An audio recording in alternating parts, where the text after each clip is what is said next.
to be able to provide that at no cost. It's embedded into the tools that you use every day. So there's no toggling between tools, no extra tabs to manage or anything like that. It's already right where they work. Yeah, like every time I push the button, I'm like, oh my God, this is so cool. I'm still in the this is so cool phase. It's fantastic. Welcome back to ChiroCast, the podcast where we explore tools, strategies, and stories shaping today's chiropractic practices. I'm Dr. Stephanie Brown, and I'm thrilled that you're here with us today. This is going to be my favorite episode of the summer, most highly anticipated topic and guest, and I'm super excited to dive in. We're going to be talking about a topic that is becoming super important in the profession, and that is artificial intelligence, aka AI. So it's a lot of letters, but we're going to talk about AI. AI is really going to be shaping, how we think about the future of healthcare, how we as providers interact with healthcare, and how patients interact with healthcare. So we're going to try to talk a little bit about what that means for all of us, how it's going to impact chiropractic and the patient experience. There's a lot of different tools that are out there right now that people are starting to utilize, but one of the biggest ones that's most exciting is Rheo, ChiroTouch's new AI assistant. But a lot of us are asking the same question. So how will this impact my day-to-day? Is it really safe? Will it save me time? And all of that kind of stuff. So we're going to unpack some of those questions today with someone who is right inside of this technology shift. So joining us today is Sean Moore. He is the Chief Technology Officer at PracticeTek. Sean has been instrumental in leading the development of AI innovation in healthcare technology, including Rheo. He's going to share his perspective on how AI is being applied today, where that technology is headed in the market, and how chiropractors can make smart, ethical choices that keep that patient experience front and center. So Sean, welcome. Thank you for joining us. Will you start out just by telling us a little bit about you? So where are you? How did you get to the role that you're in? What do you do on your day-to-day? Sure. Well, thank you for having me first off. Super happy to be here. So look, I am the CTO at PracticeTek. I'm responsible for guiding the technology strategy across our family of brands, one of which is ChiroTouch. And I'm in a fortunate position. I get to work with our practitioners and our customers and deliver amazing product offerings like Rheo. My background is I was originally an engineer. So I started off my career as a software engineer, came up through the ranks, so to speak. And I eventually landed here in January of last year. So January 2024. I spent the majority of my career in media and entertainment. So coming into healthcare was a complete change for me, but I was at the point in my career where I wanted to work on some opportunities that were high impact and impacted the retail healthcare market. So super happy to be here and look forward to talking AI with you. Cool. So super important side question. Have you ever been adjusted before? Oh, yes. No wrong answer. Yeah. Oh, okay, good. I've been actively going to a chiropractor just literally around the corner from my house for multiple years now. Okay, so you don't have to disclose any PHI. We're not trying to make you do that. But, HIPAA. But yeah, we just had to ask. Awesome. I love it. So you get chiropractic. You are a patient. So you understand, at least from the patient experience side personally, like what it's like to go into a practice and have that experience and want it to go a certain way, basically. And the expectation that you have of not just your chiropractor, but all your healthcare providers when they take care of you. But that's Absolutely. awesome that you are a chiropractic patient. We love it. Yeah. So tell us a little bit about the AI journey. Was that something that was already in progress when you came to us? Was it something that you helped innovate? Yeah, no. So when I got here, we were not doing anything in this area. This is an initiative we probably kicked off. When we hit full steam was probably beginning of this year. And so that's kind of where the inception of Rheo came about. What is it like to have to put it into software, software that's already built? And what does that piece look like when you're bringing AI into a program that's already established? And what does it take? Yeah, we have kind of a North Star, and ultimately that's does it save time without compromising care? So what does that mean? That means There's no like bells and whistles. It's really how do we integrate it into the product to reduce friction, improve outcomes. If we don't do that, we don't ship it, right? So it's about how do we make it easier, with the goal of reducing the administrative burden on practitioners, right? Yeah. Reduces burnout, all those sorts of things. So that's really how we approach it. I love it. So, from a development standpoint, though, because chiropractors like before I came to ChiroTouch, I had really no idea how things were built. And my favorite comment that I actually heard it this weekend when I was talking to some customers, and I'm sure I myself said this at some point when I was only a customer, but it can't be that hard. Like you just build this little feature in, right? So, Right. but this takes a lot of planning, money. Like, do we have to, do you have to spend money to be able to not just pay the people that are building something like this, but the programs that go into it? Absolutely. Nothing's for free, right? Yeah. There's definitely a lot of investment that we as a company have put into this. And then in terms of the ongoing operational cost to run it, there's absolutely cost to run it. It really depends on what you're using and how you're leveraging the AI. There's not like a blanket answer of it. You do this, it costs this much. But definitely there are costs associated with this. Okay, got it. So, at least in this circumstance, the launch of the AI features that are going into ChiroTouch, I mean, we've planned ahead for this, obviously, to bear that financial investment, but it's not something that we're going to be right now with what we've got out. There's no additional charge for at least our customers to be implementing this, right? Correct. Yeah, that's one of the things that we wanted to be able to do was to give this to our customers at no Yeah. cost. And Yeah. we always try to do the right thing here, and this Mhm. definitely felt like the right thing to do. Yeah, I would agree. Time is money. And so we want AI to save us time and make life better. But if we had to trade money for it, then it would have been a wash, I think. So, For sure. um, who knows what's on the horizon and all the other things that might come with this in the future. But at least for now, I mean, I think it's super exciting that this is just built into everybody's systems. And you have the choice as the customer how much you want to use. So that is awesome. Yeah, that's what's really cool about it. If you think about it, it's not only are we delivering with Rheo pretty powerful, it's purpose built for chiropractors, right? Yeah. So to be able to provide that at no cost, it's embedded into the tools that you use every day. So there's no toggling between tools, no extra tabs to manage or anything like that. It's already right where they work. So I think it's fantastic. Question: do you know if this is the first, at least like the scribe portion, is this the first chiropractic specific one that we're aware of? That's a good question. I think at scale, so at scale meaning with the amount of customers we have and the amount of data that we have, it puts us in a very unique position to make this very chiropractic specific. There's plenty of ambient scribing tools that are out on the market, Mhm. but because they don't have access to what we do, they have to build it generically. So it's got to be very generic across the market verticals they approach, whereas ours can be very targeted. Understood. Very cool.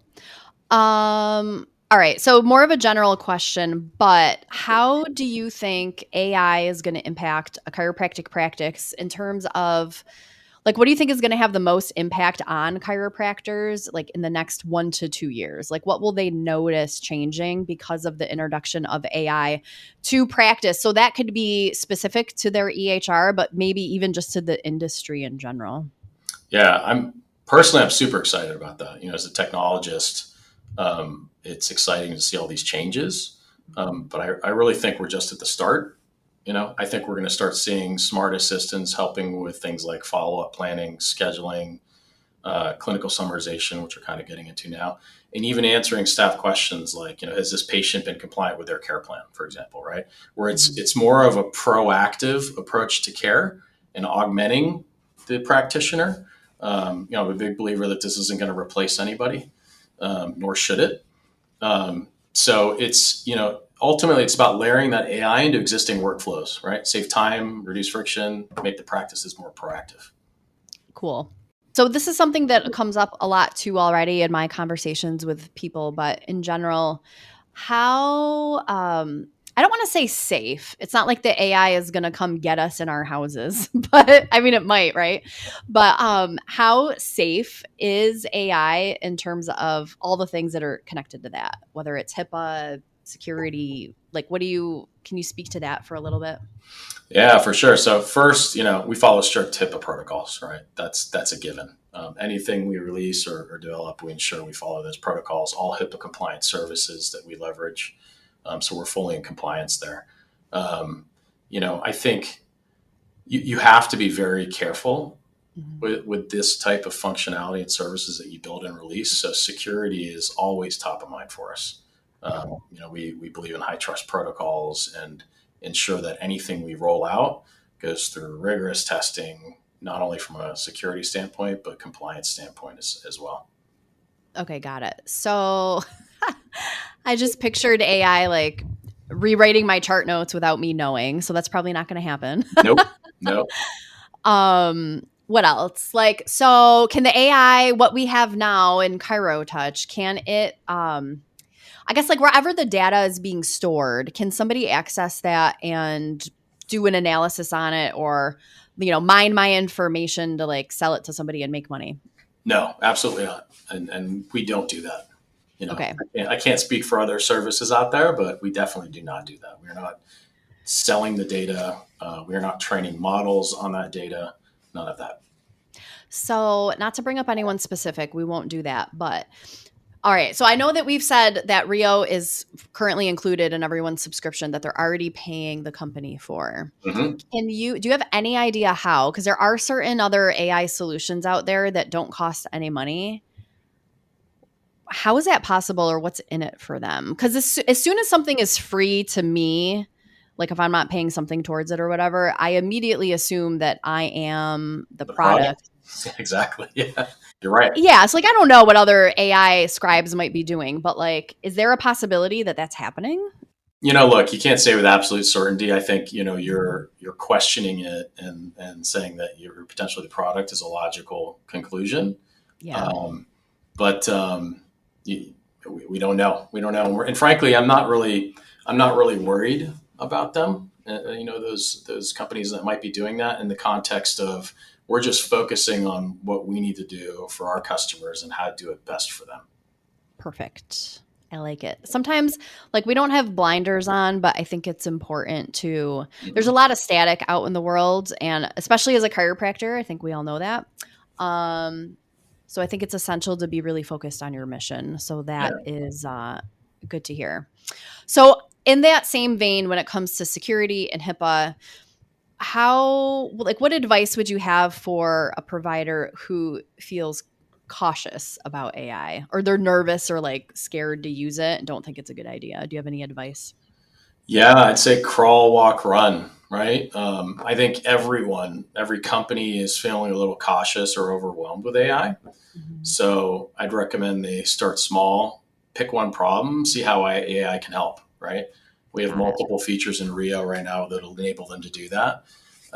But I think most importantly is work with a trusted partner who knows your world, speaks your language, and wants to do the right thing for you, right? Yeah, that's one of the most critical things for you to think about. And ultimately, nobody's going to become an expert overnight. You just have to start utilizing the tools and find ones that are transparent to you and your team. That's when you know it's working well. Mm-hmm. And make sure it's not another thing you have to worry about, right? Yeah. So I like something you said earlier. You said something about like layering the features or like using multiple of them. So to bring that back to the beginning and just summarize what Rheo is, I had the pleasure of explaining this to a whole bunch of people this past weekend at the Florida Chiropractic Association convention that they have. And so essentially Rheo is the personification of the suite of AI features that we have developed in ChiroTouch Cloud.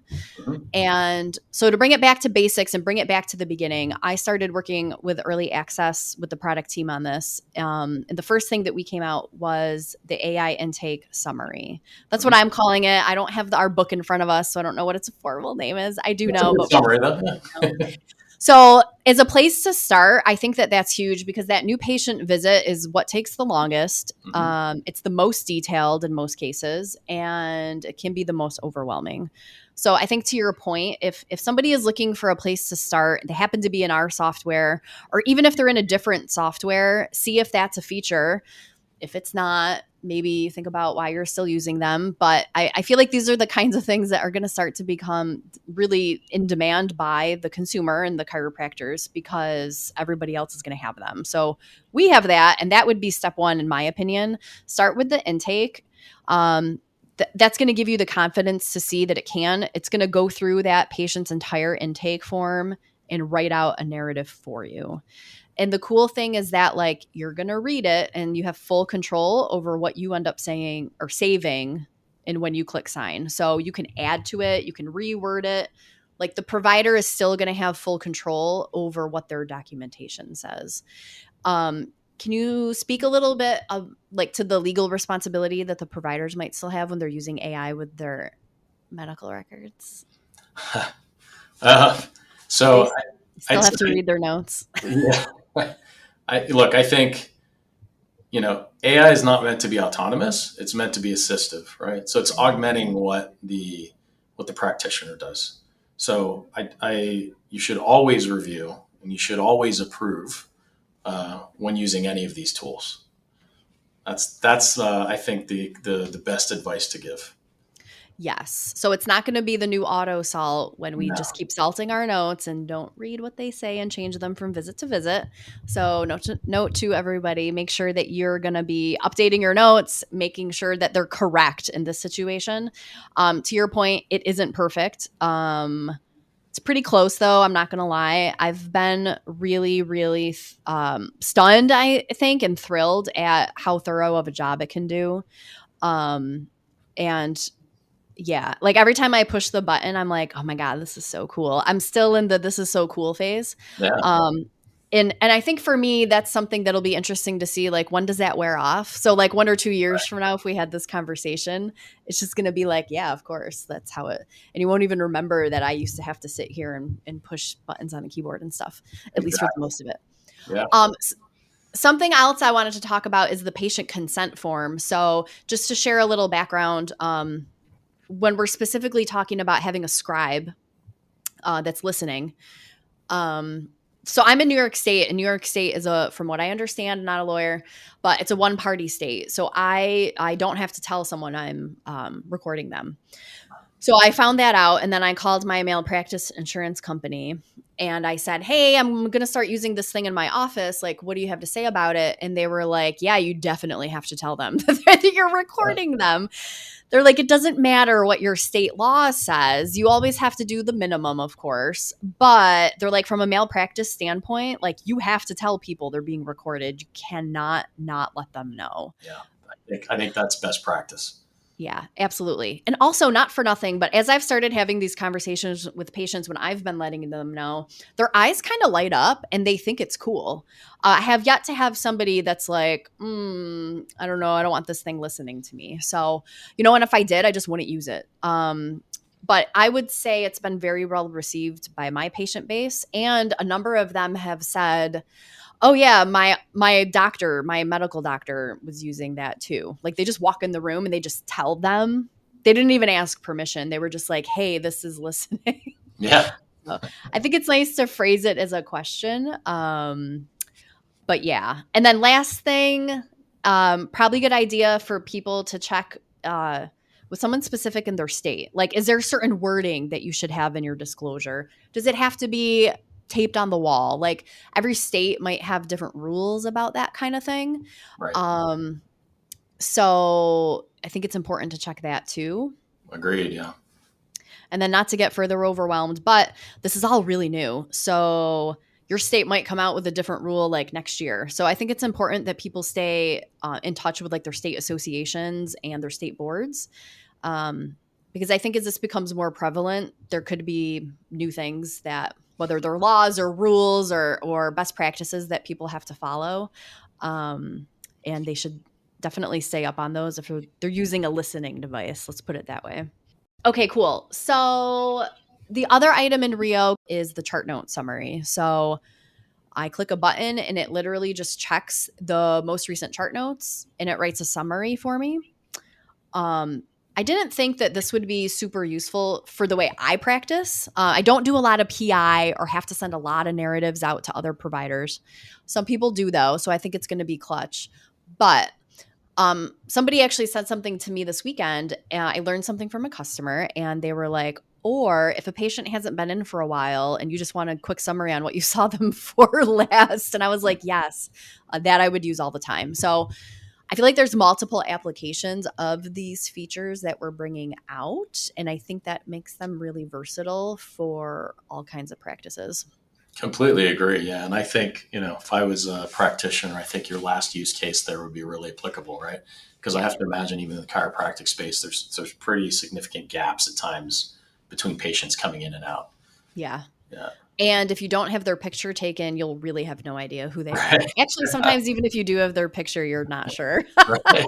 Right. So if you can summarize your notes really quick and then Yeah. sound like a wizard, like you know exactly what you did when they were there last, I think that will be impressive, or at least make you look competent to them, which is also important. Absolutely. So, question, based on your experience, things you've seen in the market, maybe things that are in development for us, not asking you to spill the beans, but you could if you wanted to. Do you think there are certain features that are just hype when it comes to AI that maybe aren't going to be like big, I don't know, like blockbusters, or that helpful to save time? Or do you have any thoughts on that?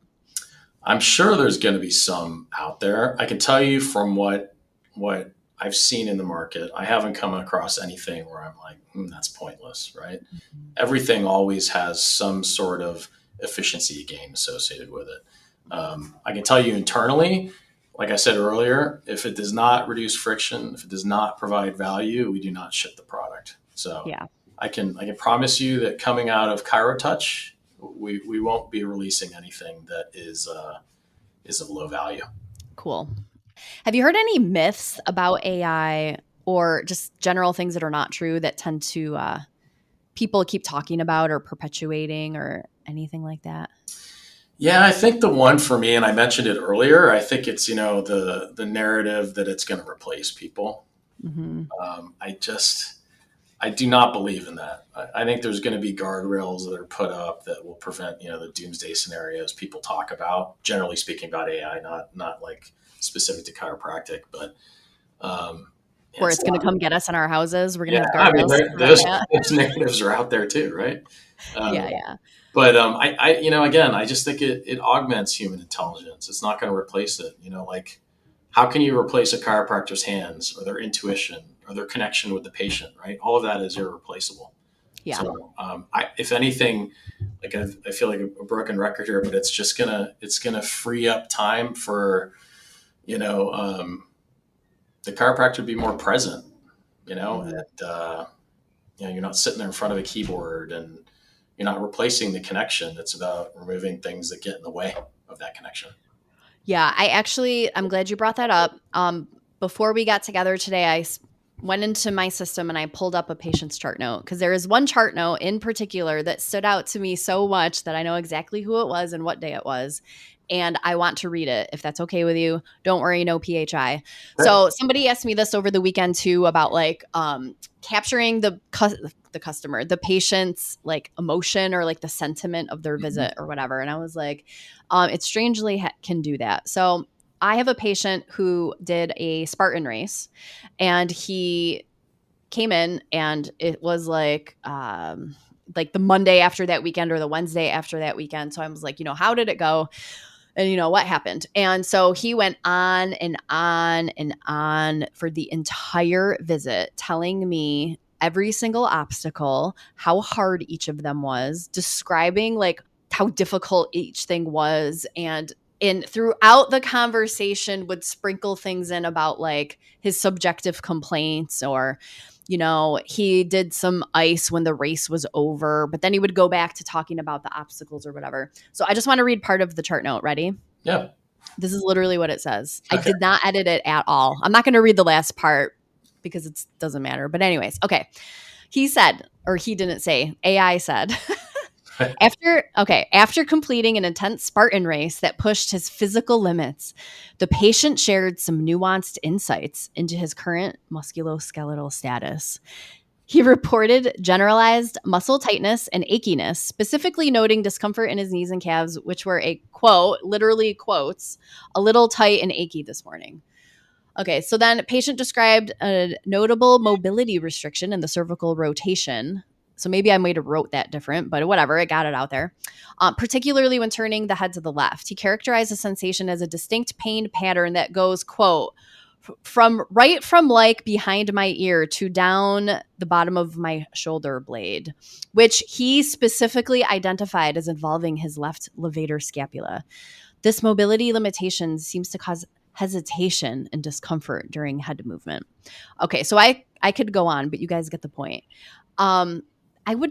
Here's the thing. Like, I don't think we're trying to write like chart notes that read like fiction novels, right? Like, nobody cares, especially if you're getting audited by an insurance company or a lawyer's reading it. But to the point of how well it can do, I feel like it does an amazing job at capturing the emotion and the sentiment that person was trying to convey to me during that visit.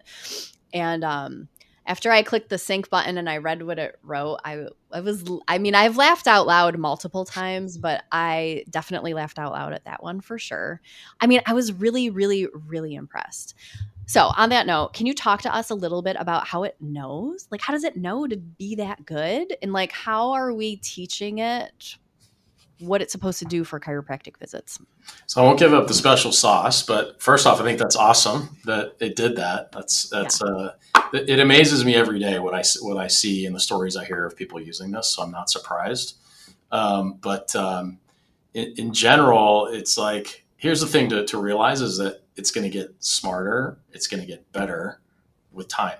So, we're talking about, we just released Rheo, right? And we have this new product out in the market. Think about where it's going to be 3 months from now, 6 months from now, a year from now. The rate of progress is exponential. So things that, you mentioned, I don't remember the terminology you said in there where you said you would have said it differently. That's going to get resolved quickly, right? Yeah.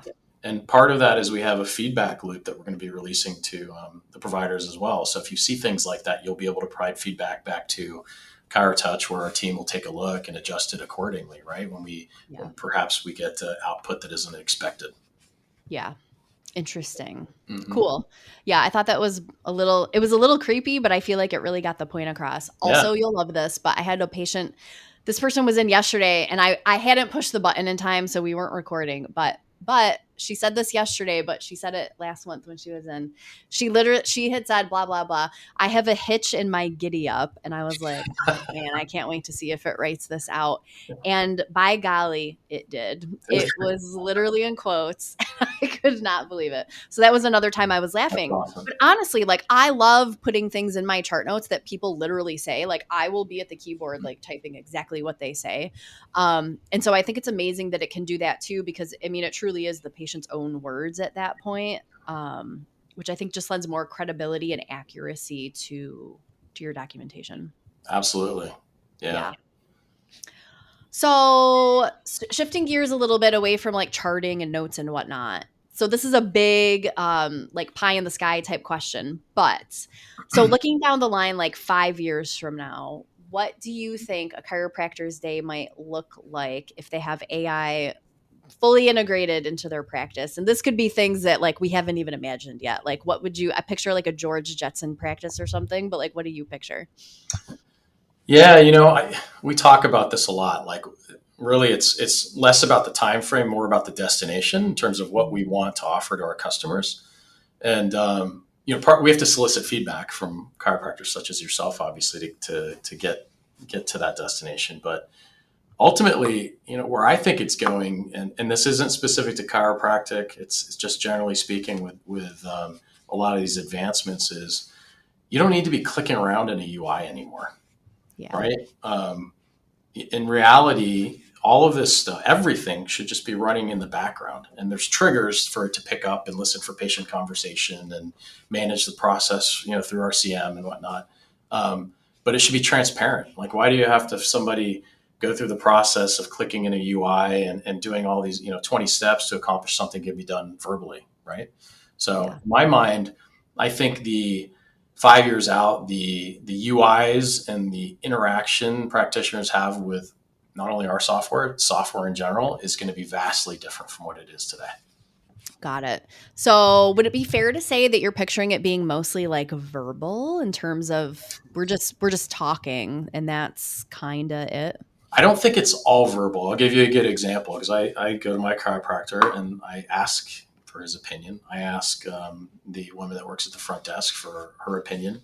And I had actually been talking about Scribe with them. And, one of the other functionalities we're talking about with Rheo is scheduling, right? And how do we make scheduling easier, right? I mean, if you have, I'll use myself as an example. I'll schedule out, 2 months, 3 months on a weekly basis.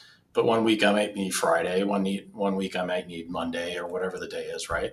And wouldn't it be nice if his office manager could go in there and just say, find the next available appointments across Monday and Friday for the next 3 months, and it automatically brings it back, versus her having to go in there and start clicking around and finding all the dates. Oh, it doesn't work. It optimizes not only their time, but the time for the patient as well. So I love those types of things, and hearing from them what is of value. And in that case, I was thinking, oh, she just want to talk to it. But she's like, no, there's always people in the office. It's too loud. I don't want that. And I was like, okay, well, what if you could just type it instead of speaking? And she's like, perfect. So I don't think it'll be totally verbal. I think it'll be a mix. Okay, got it. Super interesting. What about I know our program right now has automation for like posting payer payments and receiving those back into the system. But what about like just automatically sending claims? Like chart notes signed, charges posted. Maybe Office sets up some kind of guardrail, like only send things that are more than 3 days old or something, to give them enough time to fix stuff or make sure everything's ready. But that could completely automate the claims process. Like it just goes by itself, it comes back by itself, and you literally don't have to touch it unless, something didn't get processed correctly or what have you. Yeah, that goes back to, ultimately you want those workflows to be touchless, right? And there's no reason today, I'm not saying 5 years ago, but there's no reason today that can't be automated. All right, well, it can't be that hard. Just get it done. Well, right? Yeah. It just take a few minutes for a developer and a programmer to get together to do that, right? We are working on that as well, though. So we're super excited about these types of features and again, optimizing workflows for customers. Very cool. Very cool. All right. Awesome. So there is like the clinical piece of chiropractic. So interacting with patients, making appointments and all that other stuff. I think just as, your position in a big company right now, and just your knowledge, suggestions on other tools that a business owner could use to help make their life easier that maybe go beyond just like the patient care piece. So here's an example. Yeah. So when I first started, he'll laugh if he hears the story. But when I first started working with my former employer, he would still write out checks and go to the post office and mail checks to pay his bills. And I would be like, can't you just set that up with your bank? Like bill pay it online. And he was kind of like, I don't know. And then, but then he did. And he found it to be ridiculously, obviously, takes less time, more efficient, faster, and gets it done. So, he set up bill pay for like all his bills, at least the ones he could, right? So, but that's like an automation thing that somebody can set up to make their life easier. But so, yeah, I was curious, like what other tools might someone use throughout their life? I guess there's Chat GPT. But like, I don't know, what else is there that we could all start using in our lives in general? Maybe not just because of patient care. You're talking to me who's probably an outlier in that area. I use it every day, and I use multiple tools in parallel. And it depends on the task. I find that just based on usage, some like Gemini might be better at something than ChatGPT, or Claude might be better than either of those, right? So I'm constantly using all of them.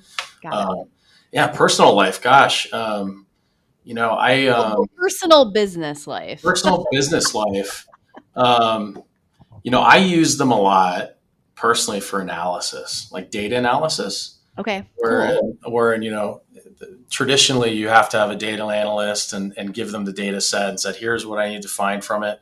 And now you basically have a personal data analyst right next to you, right? So I think if we translate that into the chiropractic world, there's probably some applications there as well. Again, things that we're thinking about from a Rheo assistant standpoint. How can you potentially run your business better? Analytics around patient visits and whatnot. Those are all things that we have in the pipeline. Yeah, that'd be cool. Like if you can pull your report and you can upload it something, or if it's built into your software, and just have it say like, when are my slowest times of the year? Like, is there even a trend somewhere? Because there's nothing worse than like crunching numbers in a spreadsheet for like 2 hours to get to the end and find out that there really is not any trend. Right. So yeah, that'd be super neat to have something where it could identify trends for you, or you could say like, hey, am I busier in the summer? Am I slower in the summer? Exactly. And that's, again, it goes back to it being transparent. We don't want them to our customers have to worry or think about that. It should just be proactive and there for them. Yeah. Awesome. I love it. Well, we'll have to have you back to find out, what were we right or wrong about. Right. Also, just so you know, I put in a request today to get Teams Premium, and they asked me why I need it. So maybe you can put in a good word to get that approved. I got you. Awesome. All right. So, Sean, thank you times a million for joining us today. I know you're super, super busy, so we really, really appreciate it. For all of our listeners, we will be back next time with more insights and cool information for whatever's coming up next in chiropractic. Until then, take care. If you have any questions, reach out to us at ChiroCast at ChiroTouch.com. And we'll see you next time on ChiroCast. Thanks, everybody. Thanks, Sean. Thank you. Thank you for joining us on this episode of ChiroCast, Insights for Modern Chiropractors, brought to you by ChiroTouch. Hosted by Dr. Stephanie Brown and Danielle Havinas. Produced by Debbie Brooks. Editing from Matthew Dodge. Our theme song, House 5, is from Scott W. Brooks. If you enjoyed today's show, don't forget to like, link, and subscribe. We appreciate your support, and we'll catch you next time.